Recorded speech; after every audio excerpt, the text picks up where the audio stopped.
What's up, people? So Inherent Vice comes out on the 12th, or came out on the 12th depending on when you watch this. I somehow had the good fortune to see it early, while my brother back in California, an even bigger Paul Thomas Anderson fan than myself, and someone who's actually read the book, has had to wait until now to see it. Writer and director Paul Thomas Anderson drew inspiration from several noteworthy sources, from North by Northwest to the music video for Oblivion by the Canadian artist Grimes. He details his inspiration in an interview on The Close-Up, and I'll stick a link to the interview in the description. I'm always trying to get night exteriors to look like Robbie Mueller did it, and I can never do it. I don't know how he did it. It doesn't look like there's any lights on. It looks like how it really looks. And back then, there's gotta be a million lights on, you know? I don't know how he did it. However, the main influence seems to be the 1980s television show Police Squad, and it really shows in the screwball comedy style of the movie, which is certainly a departure from the tone of his most recent films. Inherent Vice is the first film adaptation of a Thomas Pynchon novel. Pynchon approved of the script by Anderson, which recently won the Best Adapted Screenplay Award at the National Board of Reviews. According to actor Josh Brolin, who plays Bigfoot in the film, Thomas Pynchon apparently does make a cameo. That said, Pynchon is a longtime recluse and is uncertain if he would be recognized.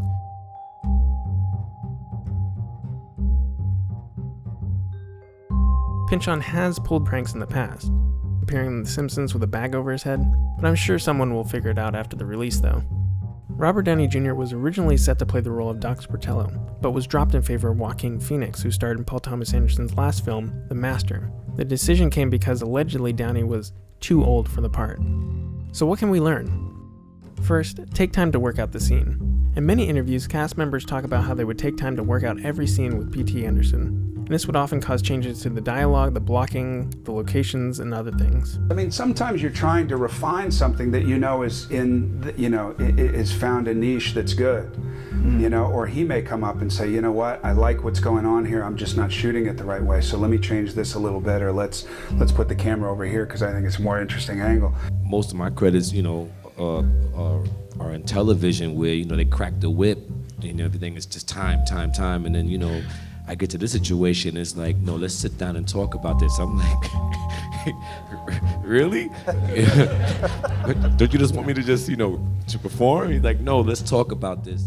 And then there's times where you just go, is this, or do we agree that this is a turd right now? And it's like, yes, totally. Well, what do we do? I don't know, let's play with the lines a little bit and let's maybe stand up, or maybe I'm eating pancakes like the Japanese restaurant. Choto, Kinichiro, dozo, moto pancake, moto pancake. You can plan and plan, but the real creativity occurs when the director truly collaborates with the actors. Get as much creative input as you can. Great things can happen when the actors are allowed to explore. I love doing that scene with Benny and him. That was fun. That was a lot of fun. There's a great dynamic that happens once in a while with actors, who bring in these characters. You don't know what they're going to bring in, and I think that was one of the first things that we did. And that was fluid in a Pynchon kind of sense. Given your history of harassment with my client, this will never make it to trial. No, I think we could probably take this all the way to trial, but with our luck, the jury pool will be 99% hippie. The next thing is that plot isn't necessarily important. Now, I didn't read the book, and I found the plot to be really hard to follow, and apparently I'm not alone. I came down the next morning and I read the script that night, didn't understand a frickin' word I read. A connection has often been made between Inherent Vice and Howard Hawks' 1946 noir film, The Big Sleep. One thing you'll notice from watching The Big Sleep is that it doesn't make any sense. William Faulkner, who adapted Raymond Chandler's novel, actually had to write to Chandler asking him who the killer was, and Chandler replied that he didn't know. With all that said, the movie is fascinating. Yeah, you're right. I saw The Big Sleep, and it made me realize, I couldn't follow any of it, and then it didn't matter, because I just wanted to see what was going to happen next anyways.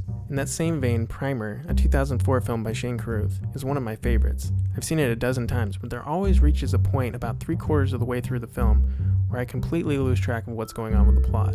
Paul Thomas Anderson had this to say. I never remember plots of movies. I remember how they make me feel. I remember emotions, and I remember visual things that I've seen. As an audience member, when you lose track of the plot, you either check out or you focus on other aspects of the movie. I think the trick is this. First, instead of making a film that lacks plot to the point that it becomes something other than a story, engage your audience with an intriguing and simple concept. In the case of Inherent Vice, a private eye is sent to find a missing person. Then let the audience become lost in the complexities after they have established a stake in the story. Second, there's no need to spell things out. Screenwriters often rack their brains trying to figure out how to finesse exposition. In this case, it's treated less like being told a story than watching something unfold naturally. You could say that the whole movie is a series of exposition dumps, but the complexity seems to drown it out.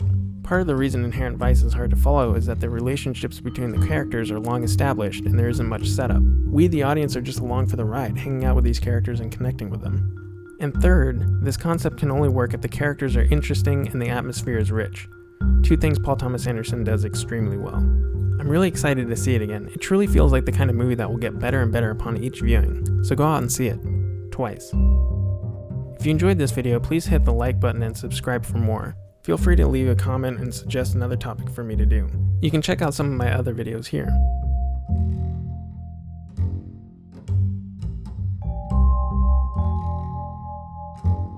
Thanks for watching.